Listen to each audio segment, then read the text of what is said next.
Traveling across the country, I hear from adults all the time who say, I wish I had known this stuff when I was younger.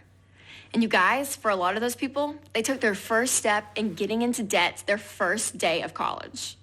At this point, you're probably thinking, all right, Rachel, I won't take out loans, but how in the world am I going to pay for college? Well, that's what we're going to dive into right now.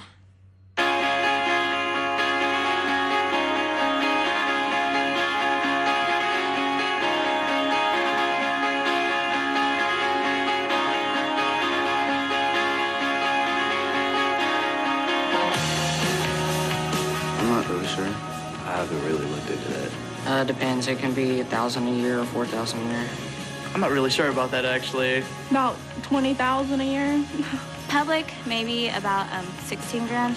Private, probably closer to 30 to 40 grand. It depends, like you said, public or private, but I'm going to a private college, and I believe it's $24,000 a year. Public, kind of more than a private. Private, the ones that I've looked at are like $22,000, and that's in-state and out. And in-state tuitions that I've seen are like $6,000. Depends on what kind of scholarships you get and what kind of grades you make. But probably, for me, hopefully only a couple thousand. Public is probably around $20,000 a year. I'm not sure about public because I'm going private, but it's $20,000 a year plus around $6,000 to $7,000 for room and board. So a lot of money.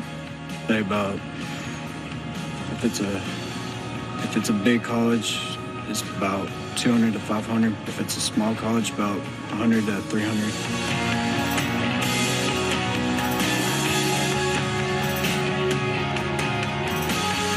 Here's the good news, you guys. There are tons of ways to cash flow college. Get good grades. Do well in your ACT or SAT. Shop around. Research grants and scholarships. Get a part-time job or work on campus. In fact, a combination of all of these things is really the way to go. Of course, it won't happen automatically. You will need a plan. So let's walk through each of these options. The first thing you can do right now is get good grades. You know that grade in that one class that you hate the most and swear you'll never use out in the real world? Well, it matters. It matters because your grades are a big part of your acceptance into college. Also, good grades can help you get free money. Who wouldn't want that, right? So you're basically getting paid to be a high school student. Hard work now equals big money later. Another way to earn big money is by doing well on your ACT or SAT. These tests measure your understanding of what you've been taught during your 4 years of high school. It's important to remember that you don't have to wait until the end of high school to take the test. It's actually a good idea to sign up for the ACT or SAT your sophomore year. Right away, you'll get a clear picture of what areas you excel in and what areas you'll need improvement. You can find study books at your local library or take prep courses offered by a community college or university in your area. Many of them are pretty inexpensive or totally free. Keep in mind that the ACT and the SAT are not created equal. Some students find that they do much better on one test than another. So go ahead and take both multiple times. One student, Chad, took the ACT 18 times. Yeah, that's a ton of early Saturday mornings.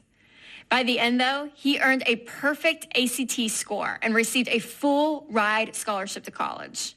That, my friends, makes it all worthwhile. Now, maybe you're thinking, how much does college even cost? I mean, what is a full ride scholarship really worth? Well, I'm so glad you asked. The most recent averages are as follows.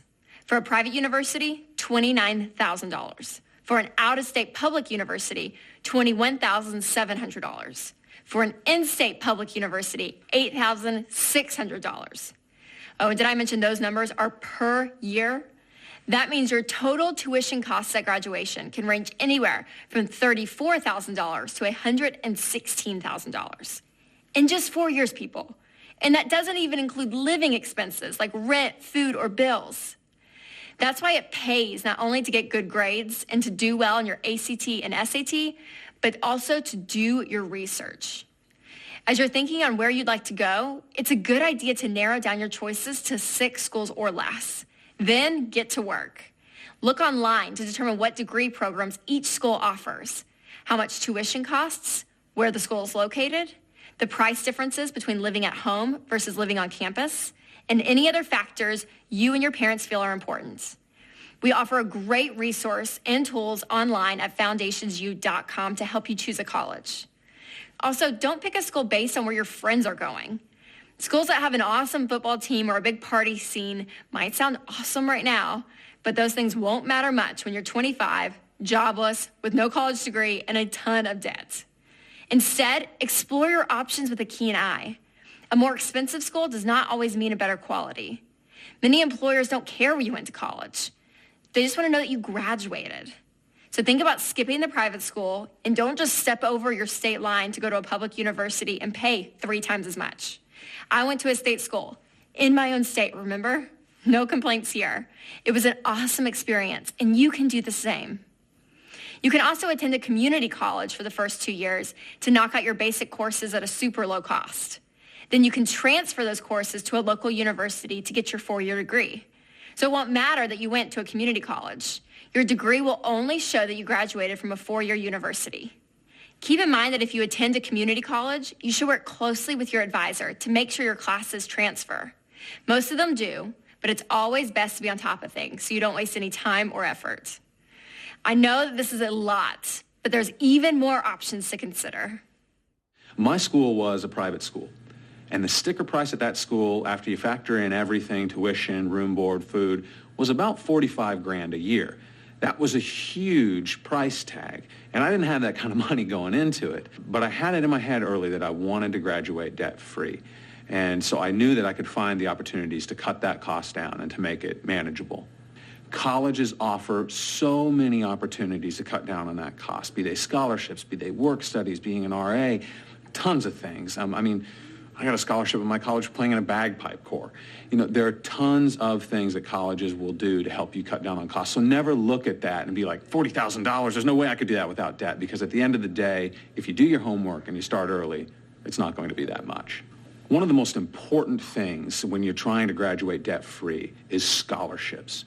The truth is there are hundreds of thousands of dollars out there, tens of thousands of dollars that go unclaimed every year because no one even bothers to apply. So if you want to cut out a big chunk of your tuition cost, you're going to have to research a lot of scholarships. The good news is there's a lot of help out there. Oftentimes scholarships will have you write an essay. This is a really, really important piece. So you want to make sure that as you're applying for these scholarships, you're getting the writing help to make your essay stand out. Because believe me, if it's a popular scholarship that tons of people are applying for, most people are going to write that essay the night before the scholarships do. So if you want the scholarship, you can't do that. You're going to have to plan ahead, and you're going to have to spend several weeks, months, depending on the essay, writing it, perfecting it, making sure that it says what you want it to say, and that it expresses what you really want it to express. And an important piece to that is understand what the scholarship is looking for, understand what that committee will be looking for, and then make sure you highlight the things you've done that fit in with that. The other key thing is that you're going to want to work during college. For me, I worked about 20 hours a week while I was studying, and my grades were always, great through that time. In fact, better than a lot of my friends who weren't working.